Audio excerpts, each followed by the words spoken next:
hari itu ia berdiri di depan para Interahamwe memprovokasi mereka sambil berteriak, "Sebelum kalian habisi para perempuan, biar kunci dulu mereka."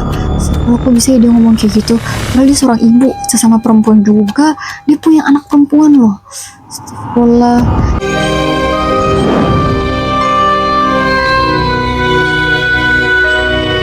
Ubur-ubur ikan lele, assalamualaikum le. Hai semua, it's me Sarah. Okay, Sarah. Yang siap nemenin waktu kalian hari ini untuk menceritakan kisah menarik. Oke le, kisah di video ini adalah cerita tentang sosok seorang wanita yang menjadi perempuan pertama di dunia yang dihukum oleh pengadilan internasional karena kejahatan genosida.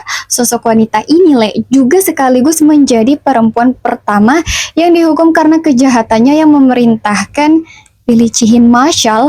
Paham gak, Le? Dia ini pelaku yang memerintahkan kepada sekelompok orang agar melakukan kekerasan asusila alias pemerkosaan kepada banyak perempuan. Bukan 1-2 orang doang, Le. Bukan juga 10 atau 20 orang, tapi 200 sampai 500 ribu perempuan diperkosa atas perintah sosok satu perempuan ini. Yang bikin miris, Le, dia ini perempuan, seorang ibu, punya anak perempuan juga, dan merupakan Menteri Kesejahteraan Keluarga dan Pemberdayaan Perempuan.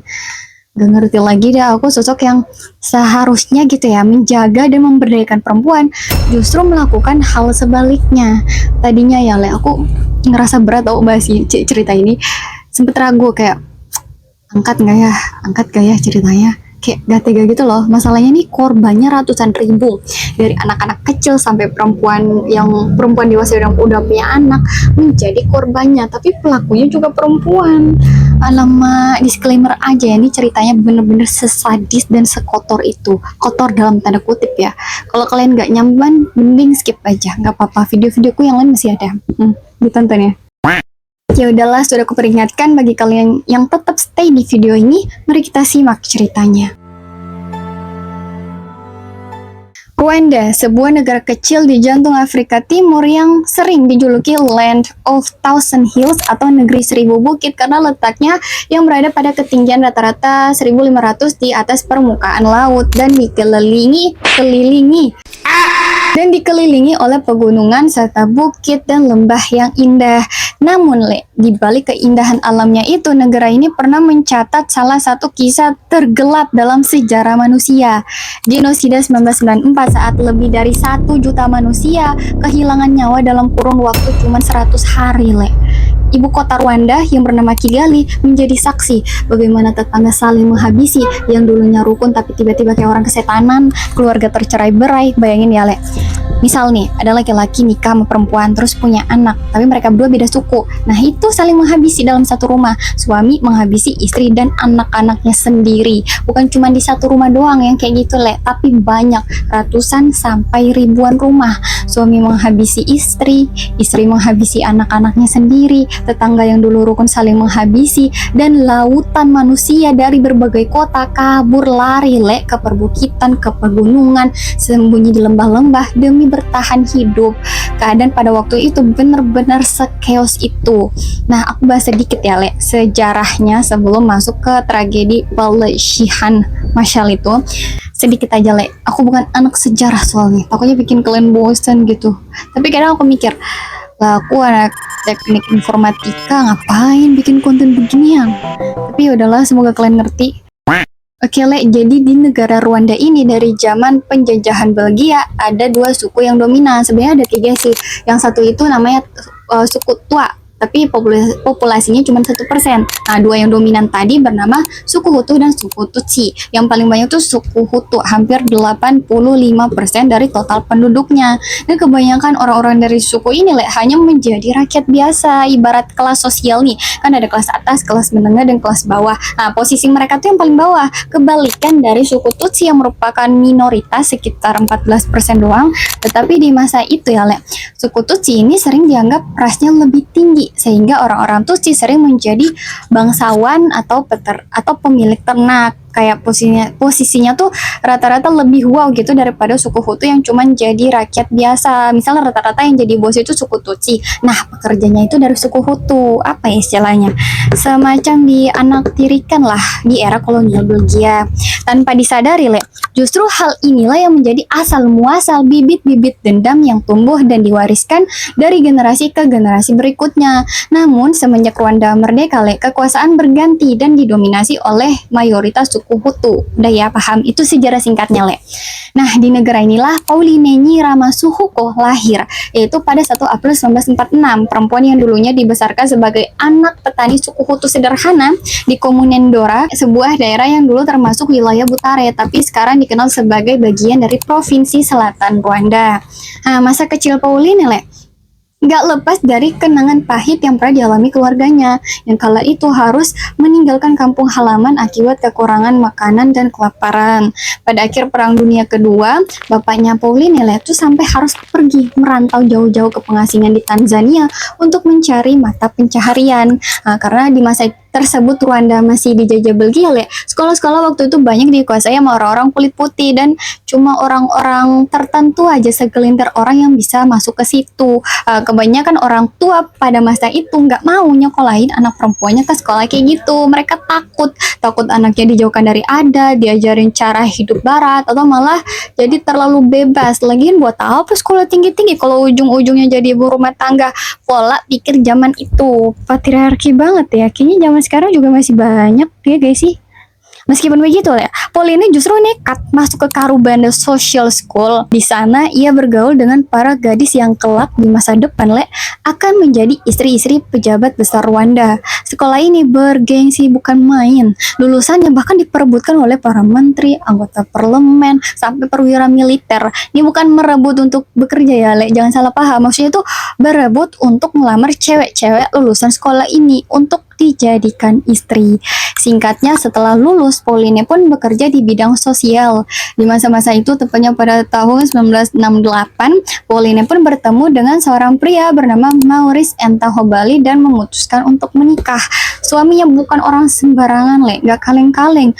Maurice adalah seorang matematikawan. Ia pernah menjabat sebagai Menteri Pendidikan Tinggi, Penelitian Sains dan Kebudayaan di Kementerian Pendidikan, dan pada tahun 1982 ia diangkat sebagai seorang rektor di Universitas Nasional Rwanda. Nah, dari pernikahan dengan pria ini, Le, Pauline akhirnya melahirkan 4 orang anak. Anak pertama seorang perempuan bernama Clarice Ntahobali, lalu ada anak laki-laki bernama Arsene Shalom Ntahobali. Aku jadi inget ini deh, Shalom Om Swastiastu, Namo Buddhaya, Salam Kebajikan. Itu pernah denger gak, Le? Tapi ada ceritanya tau kenapa dinamain kayak gitu Pauline. Real fact-nya si Shalom ini lahirnya bukan di Rwanda, tapi di Israel pada tahun 1970. Kenapa namanya ada embel-embel Shalom? Ya karena ibunya dulu pas hamil dia rupanya sedang mengikuti seminar perempuan Afrika di Israel. Terus lahirlah si Shalom di sana, begitu. Oh iya, aku nyebutinnya baru 2 ya. Nah, 2 nama anak lainnya bernama Brigitte Ntahobali dan Dennis Ntahobali. Walaupun sudah menikah dan memiliki anak, Le, Pauline tetap bekerja di layanan sosial selama bertahun-tahun. Ia sering berkeliling desa, ngasih penyuluhan soal pemberdayaan perempuan. Begini loh cara merawat anak. Dan kalau terhindar dari AIDS, pengen terhindar. Dan kalau ingin terhindar dari AIDS, diajarin tuh cara pencegahannya. Nah, di tengah sistem patriarki yang tinggi dan pandangan sosial terhadap perempuan yang masih sangat sempit, ia justru menunjukkan hal yang berbeda. Hal itulah yang membuat Pauline dianggap semacam pelopor gitu, bahwa perempuan bisa berpendidikan, perempuan bisa berkarir, dan perempuan punya hak untuk nentuin hidupnya sendiri. Kala itu, Le, Pauline menjadi ikon kebanggaan dari daerah kelahirannya berasal, yaitu kota Butare. Masyarakat Butare sangat menyayanginya karena menganggap Pauline telah membawa nama baik kota itu. Seorang gadis sederhana dari keluarga petani yang berhasil sukses di negaranya sendiri. Tak hanya itu, Le, di umur yang gak muda lagi, yaitu sekitar 40 tahun, di tahun 1986, Pauline memutuskan untuk mendaftar di UNR, yaitu Universitas Nasional Rwanda. Di sana, ia mengambil jurusan hukum. kampus yang sama di mana suaminya menjadi rektor di situ. Nah, udah tuh dia kuliah tahun 1990 lulus dengan gelar sarjana hukum. Ingat gak Le, tadi sebelumnya aku sempat bilang ya, dia tuh pernah sekolah di tempat bergengsi. Nah, berkat koneksinya waktu itu yang berteman dengan Agathe Kanziga, di masa sekarang teman SMA-nya tersebut menjadi istri dari Presiden Habyarimana, istri dari orang nomor satu di negara itu. Dari sinilah jalannya menuju karir politik semakin mudah, Le. 2 tahun kemudian pada 1992, Pauline secara resmi diangkat sebagai Menteri Kesejahteraan Keluarga dan Pemberdayaan Perempuan. Pada malam tanggal 6 April 1994, ketika pesawat yang membawa Presiden negara Rwanda dan Presiden negara Burundi bernama Juvenal Habyarimana dan Cyprien Ntaryamira hendak landing di Bandara Kigali, ibu kota Rwanda, tiba-tiba jatuh ditembak. Keduanya langsung meregang nyawa di tempat. Ada yang bilang pesawatnya ditembak sama kelompok Hutu fanatik dari orang dalam pemerintahnya sendiri supaya bisa ngejadiin alasan kematian presiden untuk memulai genosida. Tapi ada juga tuh yang menuduh hal tersebut dilakukan oleh kelompok RPF, kelompok Tutsi, sehingga orang-orang dalam di pemerintahan bisa memanfaatkan hal itu untuk menyebar berita. Orang Tutsi telah menghabisi presiden kita, habisi mereka sebelum kita dihabisi. Nah, setelah kematian presiden, terbentuklah pemerintahan sementara. Istilahnya tuh interim government. Aku jadi ngedrakor Designated Survivor 60 Days. Itu keren banget sih, asli. Coba dah nonton tentang interim government juga. Oke, lanjut. Ngapain sih jadi bahas drakor? Nah, pemerintahan interim ini dilakukan untuk mengisi kekosongan kekuasaan dan supaya tidak terjadi kekacauan politik. Nah, khasnya kabinet ini justru dipenuhi oleh orang-orang dari kelompok Hutu fanatik. Ibaratnya, mumpung ada peluang, kenapa nggak dimanfaatin? Kelompok Hutu fanatik ini pun keluar-keluar menjadikan alasan kematian presiden untuk melakukan pembansyaian. Ingat gak tadi aku sempat singgung tentang dendam antar generasi? Nah, inilah puncaknya. Mereka yang fanatik udah di atas, merasa berkuasa, punya power, memanfaatkan hal itu untuk keluar-keluar berteriak menuduh suku Tutsi dan Hutu moderat sebagai penyebab kematian presiden mereka. Anyway, Hutu moderat tuh maksudnya masih termasuk orang-orang suku Hutu juga, tapi bedanya mereka ini tipikal kelompok yang mendukung perdamaian, gak suka kekerasan, gak fanatik lah intinya. Namun justru karena itulah mereka dianggap oleh kelompok Hutu fanatik sebagai pengkhianat dan ditargetin juga Kondisi waktu itu sangat-sangat chaos. Misal nih ada orang Hutu dan tetangganya orang Tutsi. Kedua tetangganya udah hidup rukun gitu selama bertahun-tahun. Nggak aja udah kayak saudara lah. Nah, mereka yang Hutu ini diancam harus menghabisi atau ikut dihabisi, dan banyak yang terpaksa memilih menghabisi daripada keluarganya yang harus menjadi korban. Kayak daripada istri dan anak-anak saya mati, mending saya aja yang jadi pelaku kejahatan untuk melindungi keluarga saya, begitu. Astagfirullah. Pembansyaian pun terjadi di berbagai kota. Siapin mental dan iman kalian, karena ceritanya bener-bener sesadis dan sekotor itu. Pada hari itu, gubernur kota Butare yang bernama Jean Baptiste Habyarimana menolak patuh kepada pemerintah. Kan dari atas nyuruhnya ngebansyai ya. Nah, gubernur Butare nggak mau terlibat, karena ya dia sebenarnya juga orang Tutsi. Dia nggak mau lah ngebansyai sesama saudaranya. Waktu itu, gubernur Habyarimana berhasil menahan pembansyaian selama hampir 2 minggu, kan mulainya dari tanggal 7 April ya. Bahkan kota Butare menjadi lokasi terakhir atau benteng orang-orang Tutsi dan Hutu moderat yang datang dari berbagai kota untuk berlindung di sana, Singkat cerita, ada nih orang lain dari ibu kota Kigali yang diutus oleh pemerintah interim untuk mencopot jabatan gubernur Habyarimana. Ia dikirim ke Butare untuk memulai pembansyaian. Terus gubernur Butare kemana? Dia kan gak mau tunduk ya, akibatnya ia beserta istri dan 2 anak-anaknya pun dihabisi. Pada 21 April 1994, pembansyaian besar-besaran di Butare pun dimulai. Kabar tentang Butare yang sempat menolak tunduk pada pemerintah interim sampai ke telinga Pauline Nyi Ramasuhuko, yang gak lama kemudian ia pun pulang kampung ke kota kelahirannya, kota yang menyayangi dia, kota yang menjadikan dia ikon kebanggaan. Banyak rakyat Butare yang mengaguminya, warga di sana yang menjadi saksi awal perjalanan karirnya di kota itu. Dia kan di bidang sosial ya, banyak berinteraksi sama masyarakat, jadi banyak tuh yang kenal dan percaya sama dia. Nah udah nih, Pauline pun sampai di Butare. Serentak mobil-mobil dengan pengeras suara berkeliling memberikan pengumuman. Perhatian-perhatian, saudara-saudari sekalian, palang merah mengundang seluruh warga yang membutuhkan bantuan untuk segera datang ke stadion utama.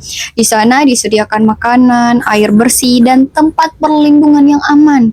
Datanglah sekarang juga bersama keluarga Anda. Dengar begitu karena image Pauline Nyi Ramasuhuko yang juga udah dikenal baik gitu ya. Ya udahlah, akhirnya banyak orang yang datang, suku Tutsi dan Hutu moderat yang datang ke stadion itu. Setelah ribuan orang berkumpul ya, ternyata itu hanya jebakan. Mereka dikumpulkan di stadion agar lebih mudah dihabisi. Sebenarnya aku jadi ingat Palestine, caranya sama lagi. Jahanamnya Pauline ia sendiri yang mengawasi proses penghilangan nyawa atau pembunuhan di stadion sambil memprovokasi Interahamwe untuk beraksi. Nah, Interahamwe itu adalah sekelompok pemuda pendukung partai MRND, partainya presiden yang kemarin ditembak jatuh tuh. Nah, mereka ini dikuasai dan dipersenjatai untuk menghabisi Tutsi dan Hutu moderat. Anggotanya kebanyakan pemuda pengangguran, tetangga sekitar, kadang remaja juga, yang direkrut untuk menjadi algojo dengan bayaran berupa minuman keras, makanan atau hasil jarahan. Nah udah tuh orang-orang pun berkumpul di stadion utama. Image tentang Pauline Nyi Ramasuhuko sebagai perempuan hebat yang membanggakan runtuh seketika di mata masyarakat kota Butare. Hari itu ia berdiri di depan para Interahamwe, memprovokasi mereka sambil berteriak, "Sebelum kalian habisi para perempuan, persekusi dulu mereka." Sebelum aku bisa dia ngomong kayak gitu, padahal dia seorang ibu, sesama perempuan juga, dia punya anak perempuan loh. Astagfirullah. Setelah mendapat perintah begitu dari Menteri Kesejahteraan Keluarga dan Pemberdayaan Perempuan, para berdebah ini alias kelompok Interahamwe langsung bertindak. Perempuan-perempuan Tutsi lalu dipilih, dicari mana yang menurut mereka klik gitu di antara kerumunan di stadion, dan lalu diseret ke area hutan untuk dipersekusi rahmai-rahmai. Setelah selesai dengan aksi bejat itu, kembali ke stadion lagi Pauline kemudian memberi isyarat dengan mengangkat tangannya. Serentak kelompok Interahamwe pun menembaki para pengungsi dengan senapan mesin dan granat tangan. Setelah melihat semuanya tewas, mereka mengambil parang dan berkeliling lagi untuk memastikan gak ada yang selamat. Astagfirullah, bayangin ya, semuanya selesai dalam waktu cuma 1 jam, tepat di jam 12 siang, semua mayat udah bergeletakan. Pauline gak langsung pergi dia tepat di situ nungguin bulldozer datang. Pas udah nyampe, mayat-mayat itu ditumpuk semua ke lubang besar di dekat stadion. Gak sampai di situ aja, ia melanjutkan lagi dengan pergi ke perkemahan di mana sekelompok Interahamwe menahan sekitar 70 perempuan dan gadis-gadis muda Tutsi. Di sana Pauline memberi perintah kepada kelompok itu untuk mempersekusi wanita dan gadis-gadis itu. Setelah dipersekusi, baru tuh disiram dengan bensin. Bisa ditebak kan intinya? Ya, dibakar hidup-hidup. Itu baru sebagian dari para wanita itu juga diperlakukan dengan super duper keji. Cara kelompok ini bener-bener kotor sumpah, binatang aja lebih manusiawi daripada manusia-manusia ini. Sebagian dari para wanita itu ada yang dipersekusi dengan tomfak, laras senjata yang mirip pipa tuh pada air minum, botol, bilah panjang dan benda-benda lain. Alat kilimin mereka juga dimutilasi dengan bilah panjang, air mendiu-diu atau air keras. Ada juga tuh yang bagian daun-daunnya dipotong. Beberapa saksi mengatakan para Interahamwe, polisi, dan tentara yang melakukan semua itu mengaku hanya menjalankan perintah dari Pauline. Pauline bahkan membagikan itu yang kata yang 6 huruf tuh, bahasa simpelnya alat penyimin kepada para pelaku asusila ini. Tujuannya apa? Supaya kelompok Interahamwe bisa bebas mempersekusi dan aman dari AIDS. Ilmu edukasi pas penyuluhan yang dulu diajarin ke warga Butare sekarang dipakai dalam hal beginian. Astagfirullah, aku jahat kali ya. Bukan cuma itu banyak perempuan sama penculikan juga terjadi di kantor prefektur kota Butare. Parahnya ya, mereka tuh sebelum dihabisi bener-bener dibikin malu dulu, dipaksa lepas baju, telanjang bulat, dan itu bukan sekali 2 kali, sering banget terjadi atas perintah langsung dari Pauline yang kadang dia sendiri yang nyuruh buka semua bajumu. Sebelum akhirnya mereka diseret dalam keadaan mujil begitu diseret keluar kantor prefektur. Astagfirullah, bener-bener ngerusak harga diri manusia sebelum nyawanya disabut. Gak cuma Pauline anak laki-lakinya si Calon tuh juga gak kalah biadabnya. Demi melakukan pembancaian dan pelecehan massal, dia kan masih mahasiswa ya, Dia sampai keluar Le dari universitas untuk menjadi pemimpin Interahamwe. weh. Shalom terkenal sangat kejam, terutama karena banyak melakukan mimir kusiin. Setelah dia mimir kusi korbannya, korban itu sering dipaksa diserahkan untuk dipirkusi rahmai-rahmai oleh anggota Interahamwe lain, lalu dihabisi. Astagfirullah, kadang sebelum dipirkusi, korban dipukul pakai bilah panjang, palu atau senjata lain. Astagfirullah. Banyak perempuan dan anak gadis Tutsi hanya tahu sosok Shalom dalam dua situasi aja Le. Saking emang sebiadab itu orangnya. Pertama di saat dia mempirkusi mereka, atau kedua saat melihat dia mempirkusi orang lain. Pada akhir Mei 1994 ada saksi yang melihat Shalom menjanjikan keselamatan kepada seorang wanita yang dulu pernah bersekolah bersama mamanya si Pauline. Nah, Shalom menawarkan keselamatan. Mau aman, ada syaratnya, yaitu wanita itu harus menyerahkan anak perempuan yang masih berusia 12 tahun untuk dijadikan istri dia. Namun orang tua mana sih Le yang tega ngasih anaknya ke iblis bentukan begitu? Wanita itu pun gak mau, menolak karena anaknya juga masih kecil 12 tahun. Wah, Akbar. Nah, gak lama kemudian keluarga itu bersama para pengungsi lain ditangkap dan dibawa ke hutan untuk dihabisi. Sebelum dihabisi, banyak korban yang pakaiannya diliciti alias ditelan angin. Gak terkecuali wanita tadi, soalnya dia kan menolak ya. Aduh, astagfirullah. Nah, kalian tahu nggak Le, genosida Rwanda itu sebenarnya berhenti bukan karena orang-orangnya udah tobat, nggak Le, tapi karena berhasil ditumbangkan oleh RPF. Nah, RPF ini adalah sebuah kelompok Tutsi yang udah lama bermarkas di Uganda. Dari 1990 mereka udah perang Le sama pemerintah Rwanda, menuntut agar membagi dua kekuasaan untuk Tutsi juga. Nah, di pertengahan Juli 1994 pasukan mereka baru berhasil masuk dan merebut kendali negara. Pembantaian pun akhirnya berhenti. Nah, udah tuh pembantaian berhasil dihentikan. Pada tahun 1997, Le Pauline Nyiramasuhuko ditangkap di Nairobi, yaitu ibu kota negara Kenya. Awalnya dia ngebantah, saya tidak terlibat. Pauline bahkan berkata pada media, intinya tuh maksud dia, saya ini seorang wanita, saya punya anak perempuan juga. Bagaimana mungkin saya terlibat dalam pemerkosaan massal itu? Diketahui ia kemudian dipindahkan ke Pengadilan Kriminal Internasional untuk Rwanda, disingkatnya ICTR untuk diadili di sana.